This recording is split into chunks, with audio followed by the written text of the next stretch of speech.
Gusto lang pala nating i-shoutout ang kaibigan natin na si Mikey Mukay 4194. Shoutout from Pulumulok, South Cotabato. Ayos. So ayun guys, shoutout pala sa mga taga Mindanao na nakakapanood ng ating vlog. Maraming salamat po sa inyo, sa inyong support, sa inyong panonood sa ating mga videos dito sa YouTube. At ganun din sa ating Facebook.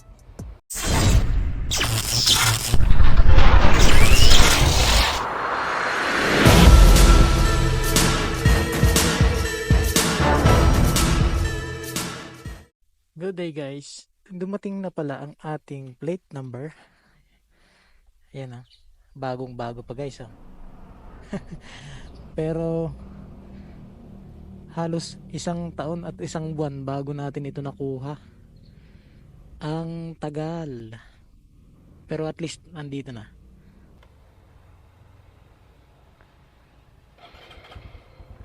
Kanina lang ay napakainit ng panahon. Pero parang uulan na naman yata. At ang ating gasoline ay nasa 2 bars na lang. Magpapakarga muna tayo dito sandali. Mukhang mura kasi yung gasolina dito Try nga natin.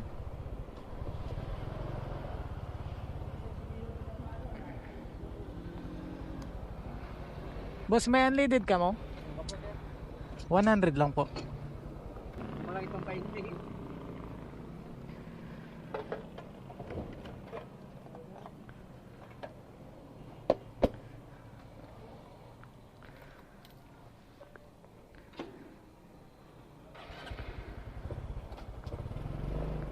Medyo mura ng konti.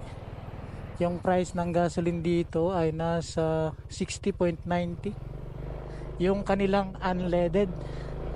Tingnan nga natin dun sa pinaggagasan natin sa Petron kung gaano kalaki yung kanilang diferensya pagdating sa per liter ng gasolina, lalo na pag unleaded.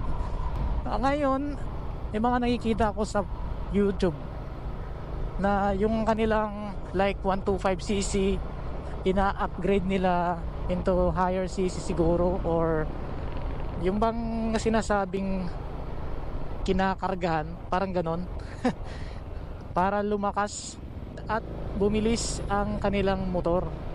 Pero kung kayo ang tatanungin guys, maganda ba talaga kapag kakargado yung motor mo, or maganda rin kapag ka-stock? Tingin ko kasi parang syempre may mga disadvantage at may mga advantage naman kapag ka ganon yung ginagawa, no? Yung kapag ka ina-upgrade mo yung motor mo, kinakargahan mo, parang ganon, para lumakas or kaya naman ay bumilis. Hindi ko alam kung at saan ba dyan yung unleaded, pero parang hindi naman pala nagkakalayo. Okay, balik tayo dun sa pinag-uusapan natin. Ganun na nga, may mga advantage at disadvantage kapag ka gusto mo na yung motor mo ay kargado, or kapag ka gusto mo naman na yung motor mo ay stock lang. Alam naman natin na kapag ka gusto mong magpakarga or gusto mong maging kargado ang iyong motor, may mga parts na kailangan mong bilhin. Kasi yung dati niyang parts ay kailangan mong palitan para ma-upgrade mo syempre.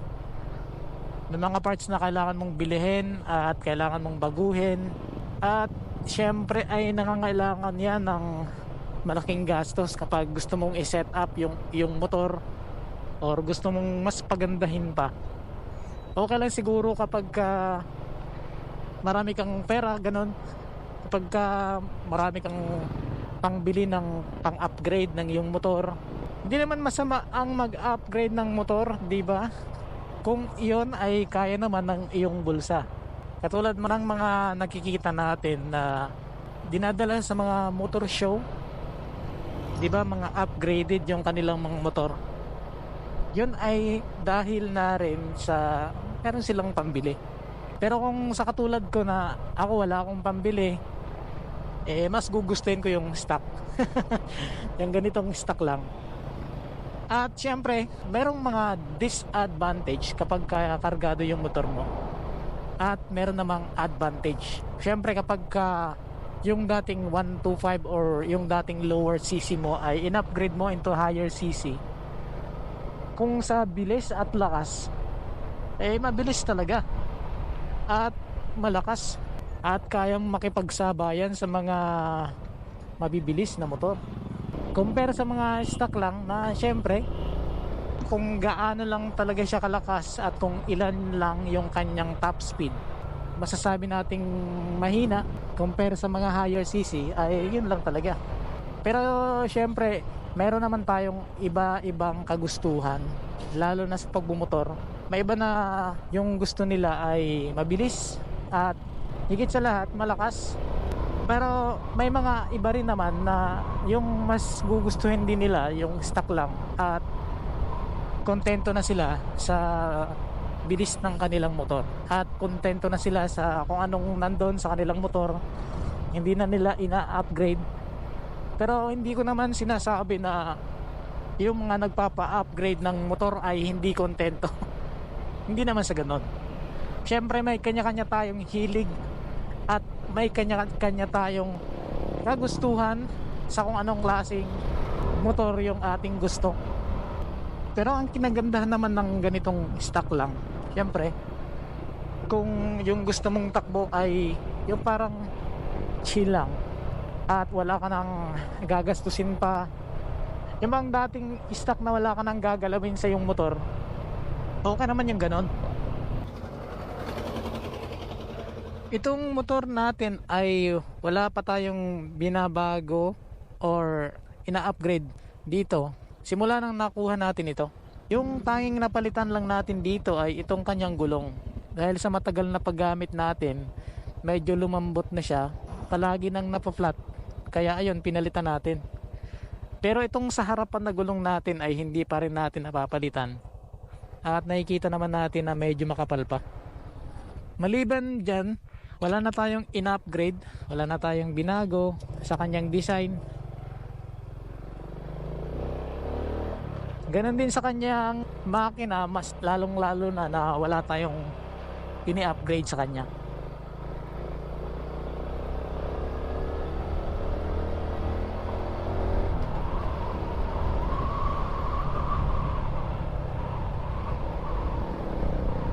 Pero kahit na ganito lang yung ating XRM na 125cc at hindi upgraded or hindi kargado, solid naman ang performance niya, di ba? Sa isang taon mahigit na paggamit ko nito, wala tayong masasabing hindi maganda sa motor na ito.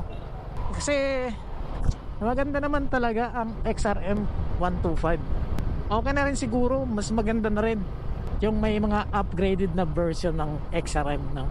Katulad ng mga dating XRM like 110, simula sa 110cc tapos hanggang sa magkaroon ng 125cc, in-upgrade ng Honda. At dating carb ay ginawa nilang FI. Ayun, yung mga ina-upgrade na version ng Honda, lalo na dito sa XRM. Kahit na matagal na ang design ng ganitong motor, hindi naman naluluma yung kanyang design, lalo na ngayon na in-upgrade ni Honda ang XRM 125 at ginawang digital ang kanyang panel screen. Maliban doon ay mas pinatipid pa nila ang konsumo ng gasolina ng XRM 125. Kung ikaw naman ay nagbabalak na mag-upgrade ng iyong motor, syempre nasa sayo ang desisyon. Wala namang problema. Maganda ring mag-set up ng motor, guys, no? Okay guys, pansamantala hanggang dito na lang muna ang ating video, dahil mukhang uulan na, baka mabasa itong ating camera. Maraming salamat sa panonood, at kung bago ka pa lamang dito sa ating channel ay please subscribe. Ride safe always. This is the Ride Moto. Thank you.